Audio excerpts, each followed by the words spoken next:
আপনি বাড়িতে বসে থেকে অথবা দোকান পাশারে বসে বসে যদি জালসা শুনেন, কিন্তু ওই সুবিধা থেকে আপনি বঞ্চিত থাকবেন যে সুবিধা এখানে এসে পেতেন।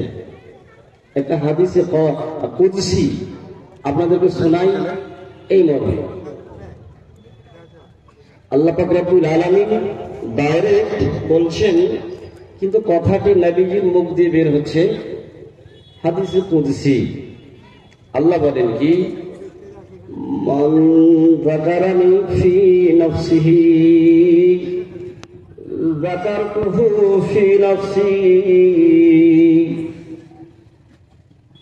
যারা আমাকে মনে মনে ইয়াদ করে, স্মরণ করে, যাকারতুহু ফি নাফসি, আল্লাহ বলেন আমিও তাকে মনে মনে ইয়াদ করি।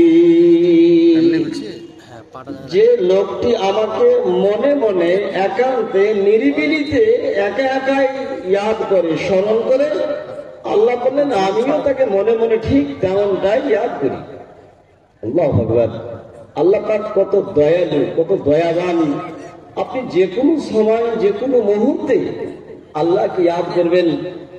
আল্লাহ এমনটা নয় যে আপনার ইয়াদ থেকে আল্লাহ পাক গাফিল আছেন, আপনাকে ইয়াদ করছেন না, এমনটা নয়।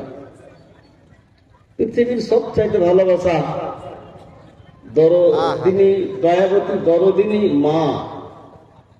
এই মায়ের মতো দয়া মায়ার লোক পৃথিবীতে কোথাও পাবেন না। আপনি বাইরে থেকে আসবেন, আপনার স্ত্রী আপনার পোছার দিকে দেখবে, ব্যাগের দিকে দেখবে, আর মা আপনার মুখের দিকে দেখবে। আহ সোনা মানি, কবে বেরিয়েছিলে গো, তোমার মুখটা শুকিয়ে কেন গেছে, তুমি সকালে কি খেয়ে বের হওনি? আহ বাসাধুন আমার, আমি একটা দেওয়া মানুষ, তেমন 3 বার গরম রান্না করতে হয় না, করি না। রাত্রে কাজ পান্তা ভাত আছে, এই ভাত কটা আগে খাও, তারপর তুমি কোথাও যাবে, কিছু বলবে। এই মা, এই দরদি, এই যে দরদিনী, এই মায়ার জাল মা, এই মাকে যদি আপনি এইখানে এই মুহূর্তে বসে বসে ইয়াদ করেন, যাদের মা বাড়িতে আছে, জরুরি নাই আপনার মা আপনাকে ইয়াদ করছেন এই অবস্থাতে, কারণ আপনার মা এটা জানে না আমার ছেলে আব্দুল রহমান ইয়াদ করছে, স্মরণ করছে আমাকে। মা আপনার আলিমুল গায়ব নয়, ফলে যখন আপনি ইয়াদ করবেন তখন আপনাকে আপনার মা ইয়াদ করবেন, এটা কোনো জরুরি নাই। তারপরে এত মায়াজান মা, আপনি বাড়িতে গিয়ে আপনার আম্মা জান বাড়িতে কোনো কাজে ব্যস্ত আছেন, বাড়িতে গিয়ে খান বলবেন মা, ওগো মা। মা বলবে কি হলো বলো, ফের বলছেন মা। মা বলছেন বলো কি বলবে, বলবে তো। আবার বলছেন মা। মা মা করতে করতে আপনি একাধিক ভাবে 10 বার, 20 বার, 50 বার বললেন, আর অন্য কোনো কথা বলছেন না। এত মায়ার জাল মা, ভালোবাসা। কিন্তু রেগে গিয়ে মা বলবে নালাই কোথাকার ছাগলের মতো ন্যায় না করছিস, কি বলছিস বল না, আরে কথা তো বলবি, খালি মা মা মা, কি হলো কি বলবে তো। শেষ পর্যন্ত মা ওই আখার কাছে, চুলহার কাছে জাল দিতে দিতে যে উস্কাঠি আমরা বলি, যেটা দিয়ে একটু নাড়াবে, আগুনটাকে হিলাই, উস্কাঠিটা নিয়ে আপনার পিছনে ছুটবে, ছোট ছেলেটার পিছনে ছুটবে, নালায় ঘটভাগা সাগরের মতো খালি মা মা মা মা মা বলছো। কি হলো তুমি বলো না কেন, কারণটা কি, কেন তুমি এরকম মা মা বলছো? মা রেগে যাবে।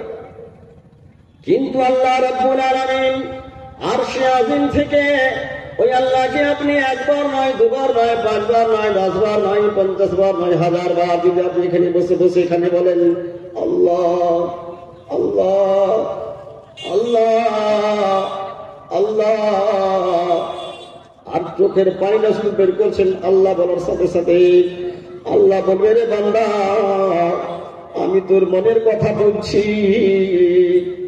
এই আল্লাহ বলার সাথে সাথে তোর মনে এটাও ঘুরপাক দিছে, 20 বছর আগে ওই মরণের জমিতে ঘাস ছিঁড়ে ছিঁড়ে তুই ওই কথাটা ভাবছিস, 15 বছর আগে ওই বেল পেড়ে খেয়েছিলি সেটা তুই মনে মনে ভাবছিস। ওরে আল্লাহ বলছিস শুধু, আল্লাহ বলছিস শুধু। আমি তোর জীবনের সমস্ত কথাগুলো যা তোর মনের মধ্যে ঘুরপাক দিছে আমি সব জানছি, সব বুঝছি।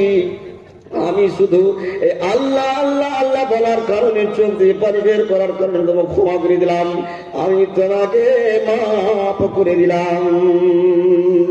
তাহলে এখানে আমরা কি আল্লাহ পাকের নাম নিতে এবং আল্লাহ পাকের স্মরণে তার একাধিক ভাবে নাম উচ্চারণ করতে লস নেই, লাভ আছে। আল্লাহ কি বললেন? যারা আমাকে ইয়াদ করে মনে মনে, আমিও তাকে স্মরণ করি, ইয়াদ করি মনে মনে।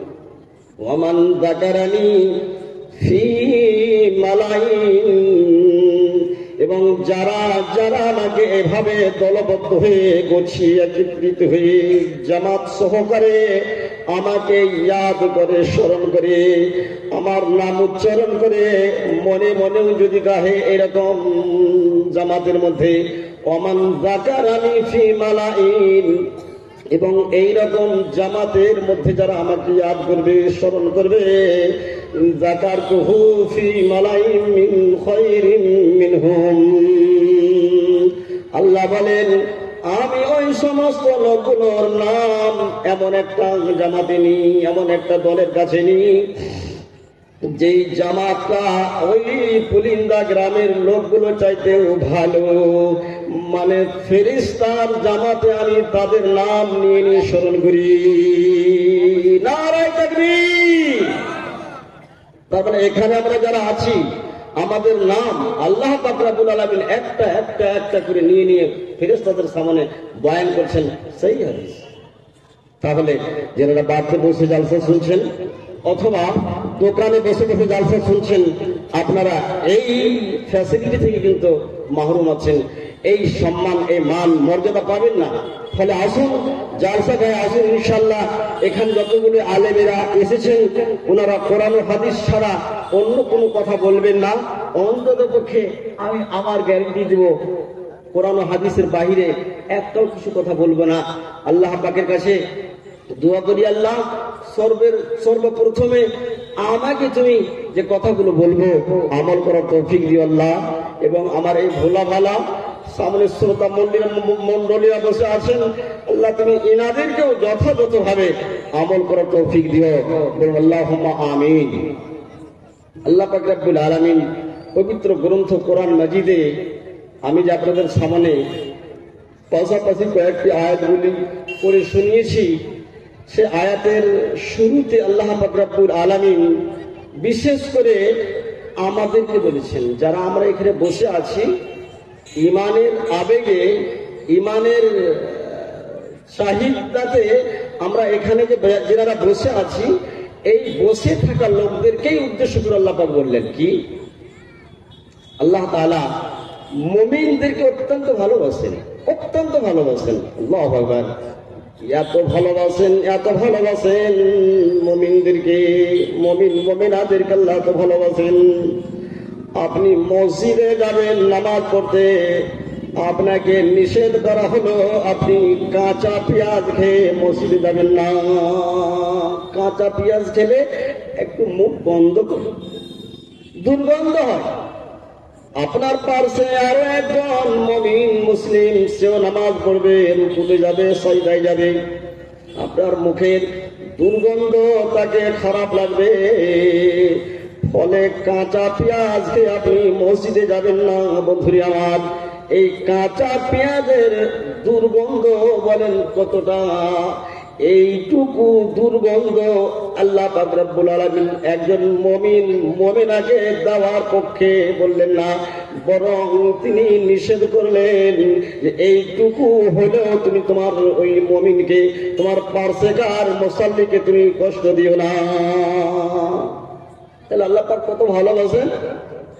আপনি বাড়ি থেকে যাচ্ছেন বিদেশে, আমার ভাই শাহাবুদ্দিন সাহেবের ছোট ছেলে বাইরে থাকেন, আরো ভাই ছেলেরা বাইরে থাকে। যেদিন ছেলে বাড়ি থেকে বের হচ্ছে, আব্বা ছেলেকে আলাদা করে বোঝাচ্ছে, বাসা ধন আমার কলিজার টুকরো, নয়নের মণি, বাসা আমার। খবরদার কাউরির খাবার খাবে না, নিজের সামানটা নিজের হেফাজতে রাখবে। এবং ট্রেনে যে চাপবে, ট্রেনে যাওয়ার সময় খবরদার জানালাতে এইভাবে হাত বাড়িয়ে রাখবে না, দরজায় দাঁড়াবে না।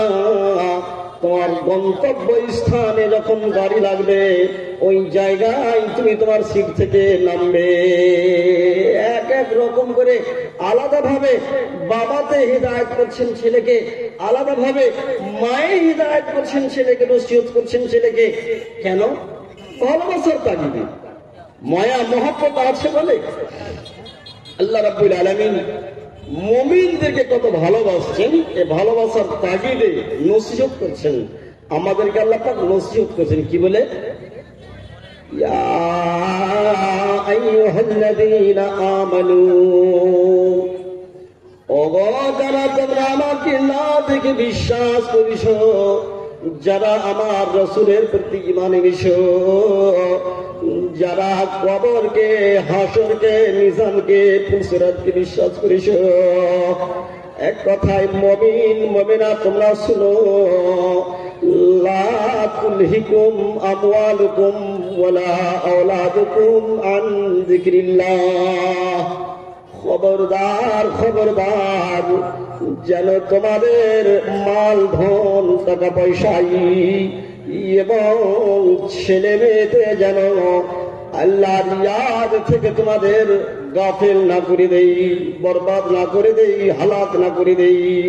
এমনটা না হয় টাকা পয়সার মোহে পড়ে, ধন সম্পত্তির ভালোবাসায় এমন জুড়ে গেলে যে তুমি আখির আমাকে বলে ভুলে গেলে। ছেলে মেয়ের মায়া মহব্বতে এমন তুমি তাদের মায়ার জালে ফেঁসে গেলে যে তুমি আমাকে ভুলে গেলে। এটা খবরদার যেন তোমাদের না হয়। লা তুলহিকুম আমওয়ালুকুম ওয়ালা আওলাদুকুম আন যিকরিল্লাহ। তোমাদের ছেলে মেয়েতে মাল ধন টাকা পয়সায় যেন আমার ইয়াদ থেকে তোমাদের বরবাদ না করে দেই, তোমাদের যেন হালাক না করে দেই। ومن يفعل ذلك فأولئك هم الخاسرون। এবং যারা এরকম করবে, মানে দুনিয়ার মোহে পড়ে, টাকা পয়সা ধন সম্পত্তি ছেলে মেয়ের ভালোবাসায় পড়ে আল্লাহকে বলে ভুলে যাবে, আল্লাহর ইবাদত থেকে যারা দূরে চলে যাবে, আল্লাহ বললেন এরা কিয়ামতের মাঠে ক্ষতিগ্রস্তর মধ্যে হবে। এদের সেদিন ক্ষতি হবে, এদের লোকসান হবে, এরা সেদিন জাহান্নাম যাবে। আল্লাহ পাক রব্বুল আলামিন এই একটা চেতনা দিলেন, একটা নসিহত করলেন, আর তারপরে আরো একটা পয়েন্ট বলছেন কি? ওয়ানফিকু মিম্মা রাযাকনাকুম মিন ক্বাবলি আন ইয়াতিয়া আহাদাকুমুল মাউত। অনেক সময় আমরা বলি এই মাদ্রাসার মওলানাদের এগুলো পেশা, আদায় করা, চাওয়া, এগুলো ওদের ব্যবসা, পেট চালা একটা ওদের ধান্ধা, বুঝলেন? আমাদের গ্রামে একটা লোক ছিল, মারা গেছেন, আল্লাহ জান্নাত হোক। তো জীবনে কোনোদিন 5টা পয়সা দান করতো না।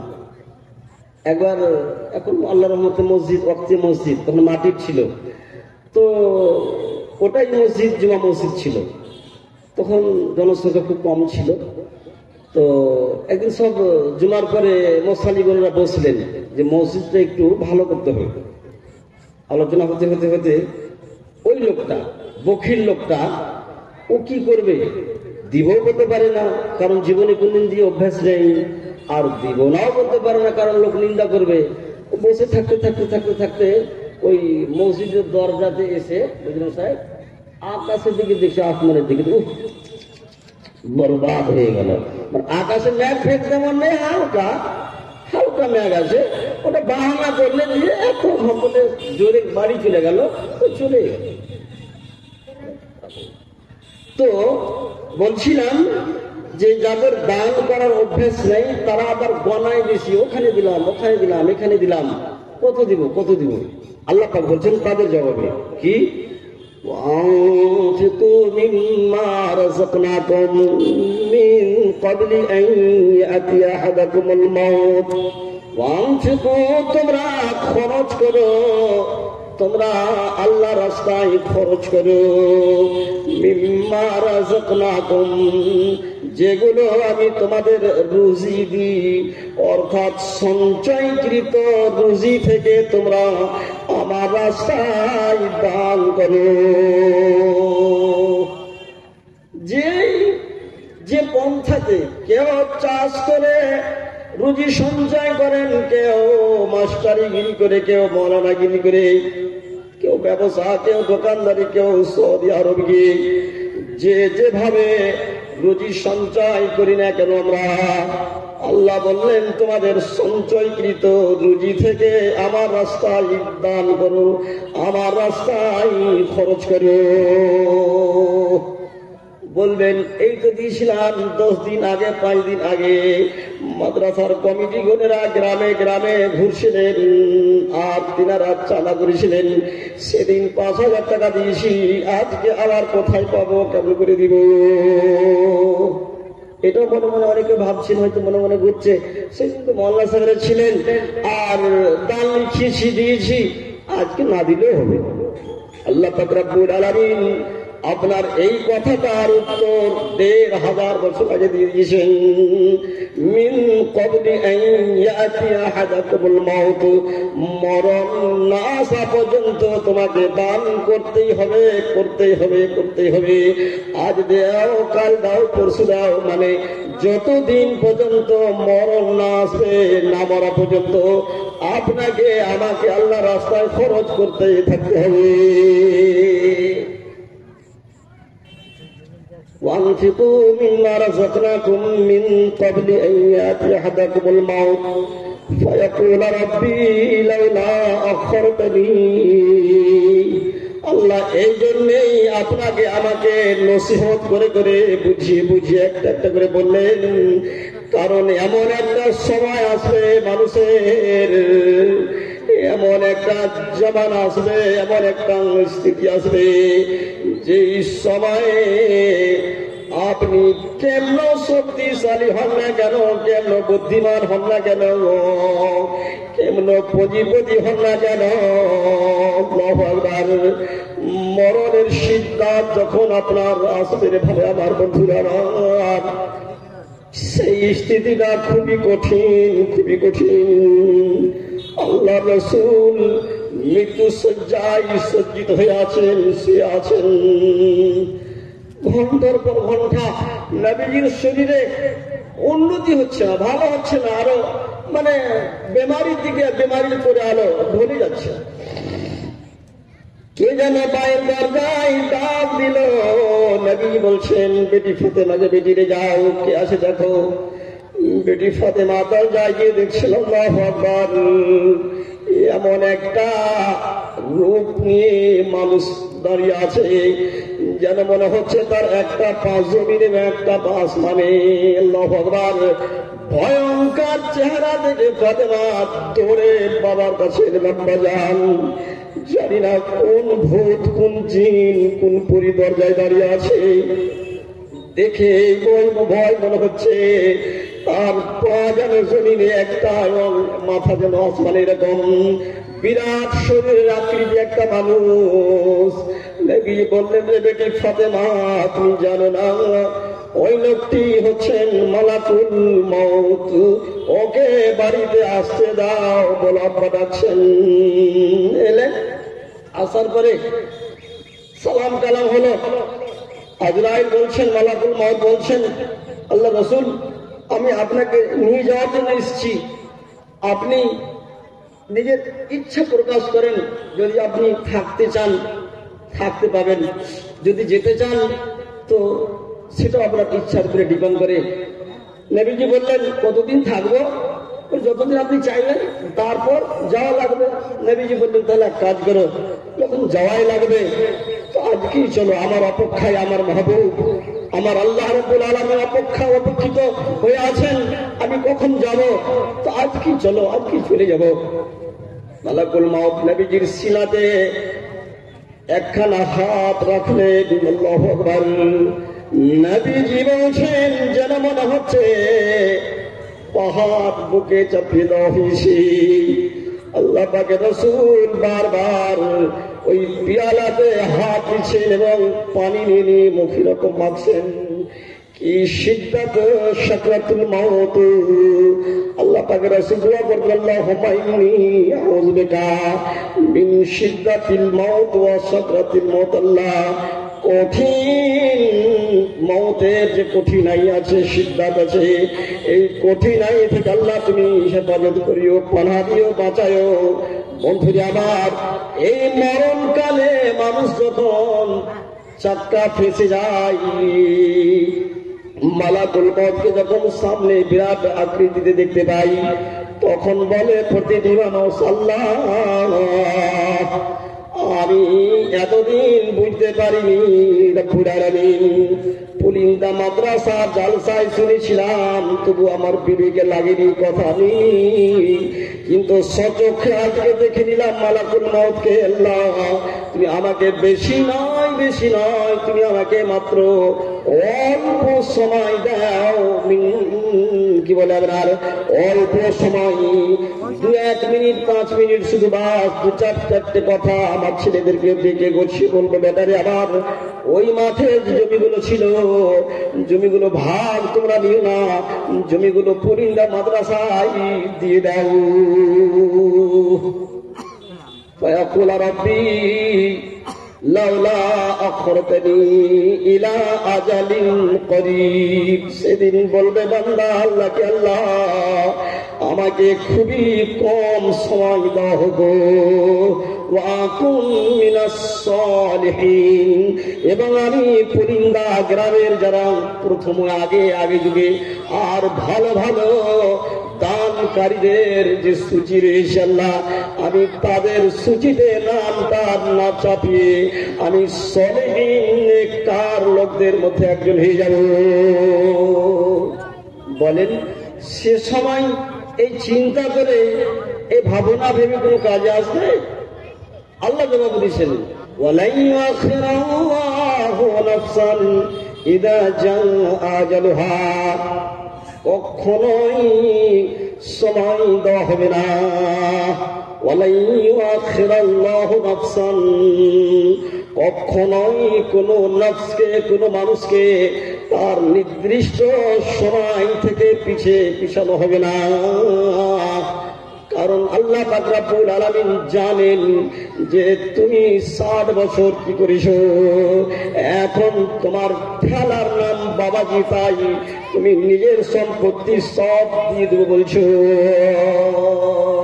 বন্ধুরা আমার, ভাইরা আমার, তাই বলবো, ওই বিপদের দিন আসার আগে নিজের জীবনের সদকা হিসাবে, জানের সদকা হিসাবে, বাবা মা নাই, কবরে চলে গেছেন, তাদের রুহের মাগফিরাত কামনায় এই ইয়াতীমখানায় আল্লাহর নবীর মাদ্রাসায়, যে মাদ্রাসা আল্লাহর নবী মসজিদে নববীর চবুতরায় 70 জন সাহাবাকে নিয়ে পড়াতেন, আপনাদের মতো বড় বড় তালিবে ইলম ছিলেন আবু বকরের মতো, আবু বকর সিদ্দিকের মতো, উসমান গনির মতো, হযরত উমরের মতো, এই বড় বড় সাহাবায়ে কেরামরা ওই মসজিদে নববীর চবুতরাতে, তাছাড়া আরো 70 জন আহলে সুফা ছিলেন।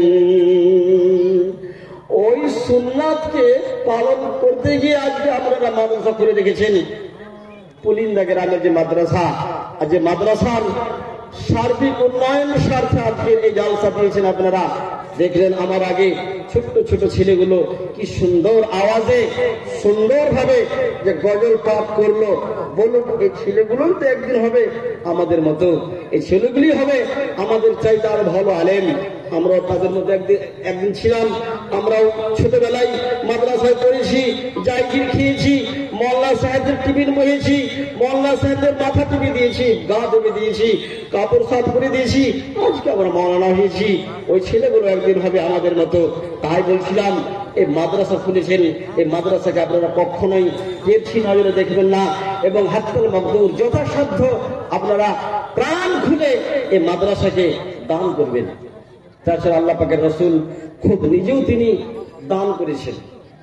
আল্লাহ পাক বললেন দানের কথা, আল্লাহ পাকের রসুল দান নিজেও করেছেন, দানের কথা বলেছেন এবং নিজেও দান করেছেন। মুত্তাফাকুন আলাইহি রাওয়ায়াত, বুখারী মুসলিম হাদিসটি পাবেন। হাদিসের বর্ণনাকারী হযরত আবু হুরায়রা রাদিয়াল্লাহু তাআলা আনহু, তিনি বলেন ওয়ান আবি হুরায়রা রাদিয়াল্লাহু আনহু قال جاء رجل إلى النبي صلى الله عليه وسلم। আমরা মসজিদে নববীতে বসেছিলাম, এরকম দলবদ্ধ হয়ে নবীজির সাহাবা সবাই ছিলাম। একটি লোক আচানক যেন কোথা থেকে এলো, আসার পরে বলছে ইন্নী মজহুদুন, আল্লাহর নবী গো আমি অত্যন্ত ক্ষুধার্ত। মজহুদুন মানে শুধু ক্ষুধার্ত নয়, অত্যন্ত ক্ষুধার্ত। দুদিন থেকে না খেয়ে আছি, 3 দিন থেকে না খেয়ে আছি।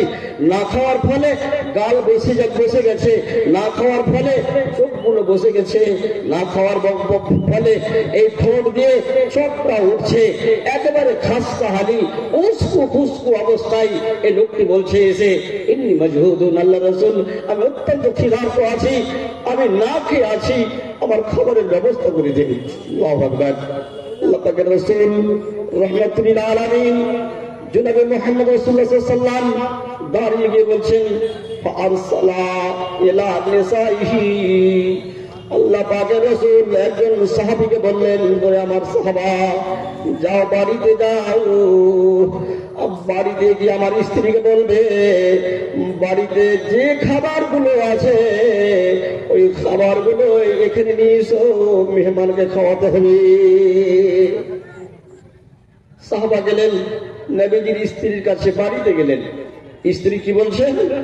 قالت والذي بعثك بالحق ما عندي إلا معون। নবীর স্ত্রীর বাড়ি থেকে জবাব আসছে, ওই আল্লাহর কসম, যে আল্লাহ পাক রব্বুল আলামিন তোমাকে এই একটা বার্তা নিয়ে এখানে পাঠাবার আসার ক্ষমতা দিয়েছেন, বাড়িতে আমার আটা নেই, চাল নেই, খেজুর নাই, কোন রকমের আনাজ নাই, মা ইন্দি ইল্লা মাউন, আমার বাড়িতে শুধু পানি আছে, পানি, পানি ব্যতিরিকে আর অন্য কোনো খবর নাই। চিন্তা করেন, যিনি মক্কা মদিনার সরকার গভর্নর রহমাতুল আলামিন মুসলিম জাহানের যিনি খলিফা, তিনার বাড়িতে পানি ব্যতিরিকে কিছু নাই। এখনকার মন্ত্রী, প্রধানমন্ত্রী, মুখ্যমন্ত্রী দেখছেন কত করোড় করোড় টাকা ঘোটালা করে নির্লজ্জা জেল খাটছে, কোন লজ্জা নাই, শরম নেই, হায়া নেই।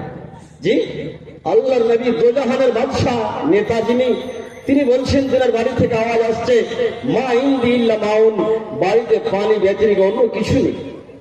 আরসালা ইলা আখরা, অন্য স্ত্রীর বাড়িতে আল্লাহ রাসূল আবার পাঠালেন খাবারের জন্য।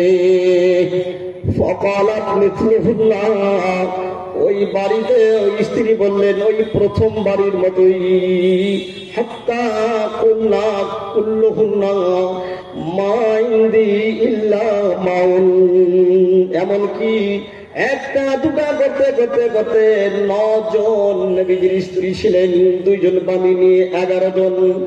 এই 11 জনের বাড়িতে অথবা 9 জন স্ত্রীর বাড়িতে আল্লাহ রাসূল পাঠালেন একে একে একে একে। প্রতিটি বাড়ি থেকে একই উত্তর এলো, মা ইন্দি ইল্লা মাউন, বাড়িতে পানি ব্যতিরিক আর অন্য কিছু নাই। আমি আজকে পলিন্দা গ্রামের ভাইদেরকে প্রশ্ন করব, পর্দার আড়ালের মাদেরকে বলবো, প্রশ্ন রাখবো, বলেন এমন কে আছি আজকে যে বাড়িতে পানি ব্যতিরিক আর অন্য কোনো খাবার নাই? আল্লাহু আকবার। কি যুগ ছিল, কি জামানা ছিল, কি সময় ছিল ভাই আমার। আল্লাহ রাসূলের বাড়িতে খাবার নাই।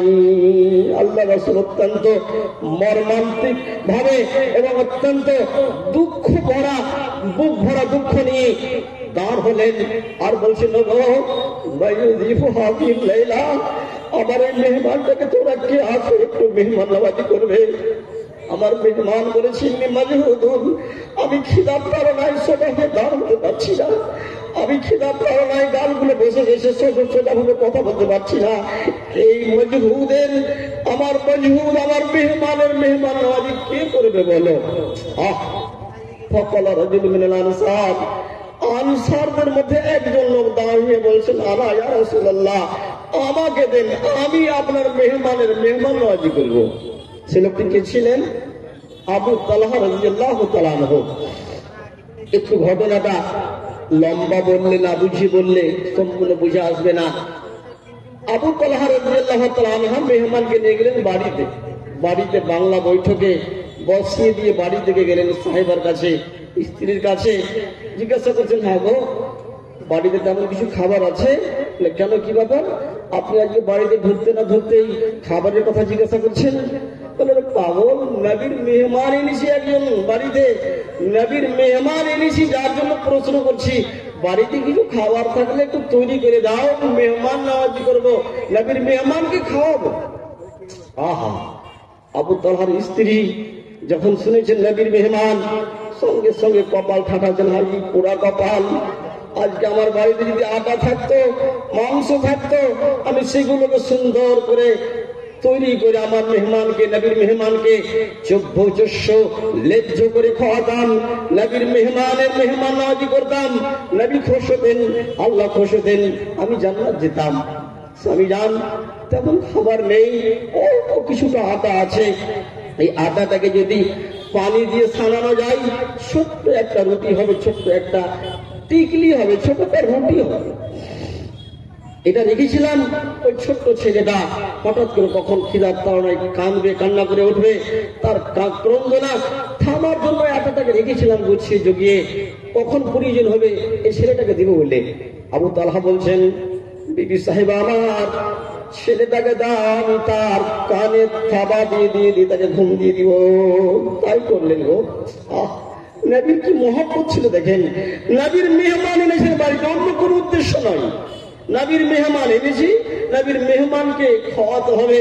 নবী যদি আমাকে দিয়েছেন, আমি নবীর কাছ থেকে নিয়েছি, মেহমান নওয়াজি করবো বলে। ছেলের খাবারকে ছোট্ট একটা রুটি বানিয়ে মনে মনে ভাবছেন, আল্লাহ, আমার মেহমান যদি বলে দেয়, আবু তালহা আপনি এসেছেন, থালাতে একসাথে খাবো, আপনি না খেলে আমি খাবো না, মেহমানের পেট ভরবে না, মেহমানের পেট তো দূরের কথা, পেটের কোন কোনায় গিয়ে পড়ে থাকবে ছোট একটা রুটি, খুঁজে পাওয়া যাবে না। তাই মনে মনে ভাবছেন, আল্লাহ কি করি কি করি। তাই মনে মনে ভাবতে গিয়ে একটা কথা এলো, স্ত্রীকে বলছেন, ওরে আমার স্ত্রী সাহেবা শুনো, বিবি রমেশা শুনো, বৈঠকে যখন এই রুটিটা প্লেটে করে নিয়ে যাব, খেতে বসবো, আমি তোমাকে আওয়াজ দিব এই বলে যে তুমি একটু এসো, আর ওই চেরাকের পলটাটা একটু ওপর দিকে বাড়িয়ে দাও, জোরাল করে দাও, আলোটা কম হচ্ছে। তুমি চালাকি করবে, ওই পলটাটাকে ওপর দিকে না ঠেলে নিচে দিকে টেনে সম্পূর্ণই নিভিয়ে দিবে। আমি খেজুরের আঠি একটা মুখে নিয়ে থাকবো, অন্ধকার হয়ে যাবে, আর থালাতে আমি ফলস ভাবে এরকম খাওয়া আওয়াজ করবো, সম্পূর্ণ রুটিটা আমি আমার মেহমানকে খাইয়ে দিব। তাই করেছিলেন নবীর মেহমানকে আবু তালহা সম্পূর্ণ রুটি খাইয়ে দিয়েছিলেন, নিজে না খেয়েছিলেন, নিজের সাহেবকে না খাইয়ে রেখেছিলেন, পরিবার টুকরো ছেলেকে না খাইয়ে রেখেছিলেন। আমি আজকে পুরিন্দা গ্রামের মানুষকে এটা বলছি না যে আপনি না খেয়ে, স্ত্রীকে না খাইয়ে, ছেলেদেরকে খিদায় রেখে মাদ্রাসায় দেন, এটা আমি বলছি না। তবে বলবো, আপনি আপনার কামাই থেকে, আপনার কামায়ের রোজগার থেকে একটা অংশ আনতে লাগবে, যে আপনি বুঝতে পারেন যে হ্যাঁ, আমি পুলিন্দা মাদ্রাসায় কিছু দিয়েছি। এমনটা নয় আমি 50,000 টাকার মালিক, 500 টাকা বের করে দিয়ে দিলাম। আপনি কি বুঝবেন? আপনার কি এমন যায় আছে? 50,000 টাকার মালিক আপনি, 1 লাখ টাকার মালিক, বাড়িতে 1 লাখ টাকা আছে, আর 1,000 টাকা 500 টাকা টেনে দিয়ে দিলেন, কি এমন বুঝে আসবে বলেন তো? যেন আপনি বুঝতে পারেন, আপনি যেন বুঝেন যে হ্যাঁ, আমি দান করলাম, আমার মনটা, শরীরটা যেন ব্যথায়। আল্লাহ পাকে বলেছেন, ততক্ষণ পর্যন্ত আমি তোমার দান কবুল করবো না, যতক্ষণ পর্যন্ত তুমি তোমার মূল্যবান দানটা না করবে, দামি দানটা না করবে। মানে তোমার শরীর মন বুঝতে পারে যে হ্যাঁ কিছু আমি দিয়েছি। বন্ধুরা আমার, দান আল্লাহ